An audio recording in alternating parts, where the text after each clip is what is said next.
আর এবার একটু আবহাওয়ার খবরের দিকে নজর রাখি। উইকেন্ডে ফের শীতের কামড়। দক্ষিণবঙ্গে স্বাভাবিকের নিচে তাপমাত্রা। কলকাতায় আবারও 14-15 ডিগ্রিতে পারদ। কলকাতার সর্বনিম্ন তাপমাত্রা আজ 15.7 ডিগ্রি। উইকেন্ডে ফের শীতের কামড়। দক্ষিণবঙ্গে আজ স্বাভাবিকের নিচে তাপমাত্রা।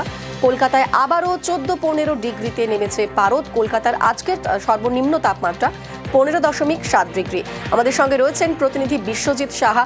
বিশ্বজিৎ, হাওয়া অফিস কি বলছে? এরকমই শীতের স্পেল আর কদিন থাকবে?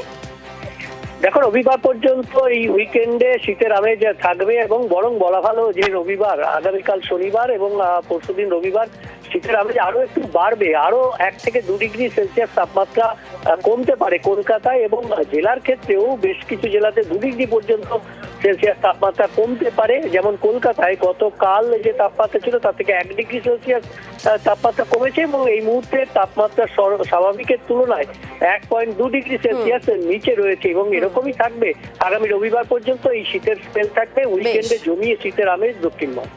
বেশ, ধন্যবাদ বিশ্বজিৎ। তারই পাশাপাশি নজর রাখি উত্তরবঙ্গের দিকে। উত্তরবঙ্গে এখনো জাঁকিয়ে ঠান্ডা রয়েছে। দার্জিলিং এর তাপমাত্রা বেশ নিচের দিকে। আমাদের সঙ্গে রয়েছেন প্রতিনিধি পার্থ। পার্থ, উত্তরবঙ্গে ঠিক কিরকম ওয়েদার রয়েছে এবং উত্তরবঙ্গে আগামী কয়েকদিন কেমন থাকবে? হাওয়া অফিস কি বলছে?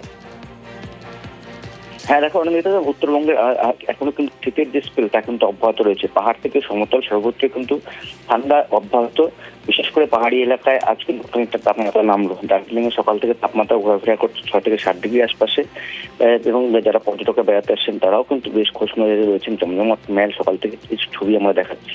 অন্যদিকে কালিম্পং, সেখানেও কিন্তু সকাল থেকে কুয়াশার দাপট এবং রোদের দেখা মেলেনি এবং তাপমাত্রা রয়েছে 9 থেকে 10 ডিগ্রি আশপাশে। সমতলের জেলাগুলিতে যদি তাকায় সেখানেও কিন্তু তাপমাত্রা 12 থেকে 13 ডিগ্রি আশপাশে ঘোরাফেরা করছে। শিলিগুড়ি থেকে আলিপুরদুয়ার, কোচবিহার থেকে রায়গঞ্জ সর্বত্র কিন্তু ঠান্ডার যে মুড, সেই মুডে কিন্তু রয়েছে উত্তরবঙ্গবাসী। এবং আগামী কয়েকদিন এমন